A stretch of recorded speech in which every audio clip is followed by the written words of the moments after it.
They didn't silence me all at once. It happened slowly, so quietly that for a long time, I didn't even notice it was happening. There was no moment where someone said, "You're not allowed to speak." No rule written down. No clear boundary drawn in front of me. Instead, there were reactions, looks, pauses, subtle shifts in tone that taught me exactly when my voice became inconvenient. So I learned which words created tension, which questions made the room uncomfortable, which truths were better left unspoken, and eventually I learned how to stay quiet without being asked.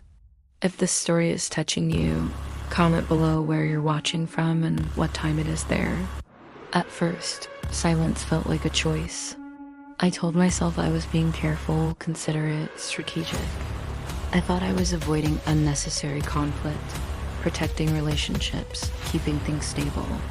I didn't realize I was being trained.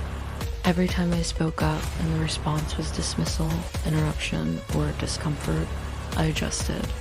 I shortened my sentences, I softened my tone.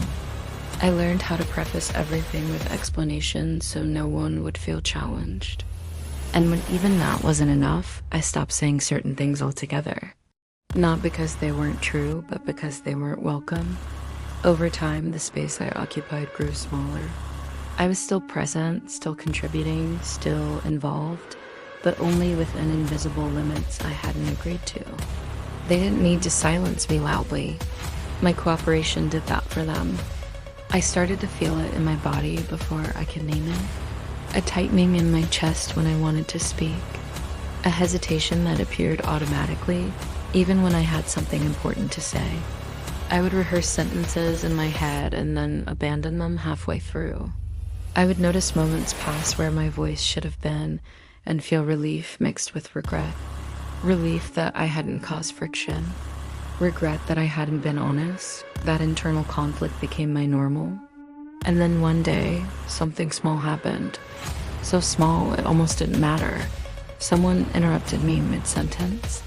Not aggressively, casually, like it was nothing. Like my words were optional, and I stopped. Not because I was hurt, but because I finally saw the pattern clearly. It wasn't about that interruption.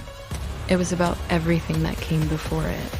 I realized I wasn't being quiet because I had nothing to say. I was being quiet because my voice had been inconvenient for too long. That realization stayed with me. I started noticing things I had ignored before. How often I waited to be invited to speak. How quickly conversations moved on when I tried to contribute. How ideas I mentioned casually were later repeated by someone else and suddenly taken seriously. I wasn't invisible. I was being overlooked, and I was helping it happen. The moment that changed everything didn't come with anger or confrontation. It came with clarity. They tried to silence me again. Not directly, not obviously. In the same subtle way they always had by dismissing, redirecting, minimizing. And something inside me finally refused to shrink. I didn't raise my voice. I didn't interrupt back. I didn't fight for space the way I used to think power worked. I did something else. I stopped adjusting. I finished my sentence anyway, calmly, clearly, without apology.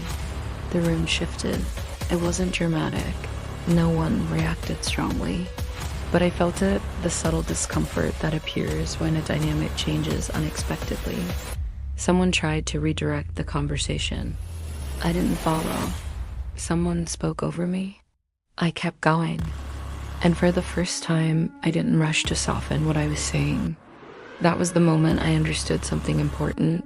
Silence isn't always imposed. Sometimes it's enforced through discomfort. And discomfort only works if you retreat from it. They weren't used to that version of me. The one who didn't ask permission to finish a thought. The one who didn't back down the moment the room shifted.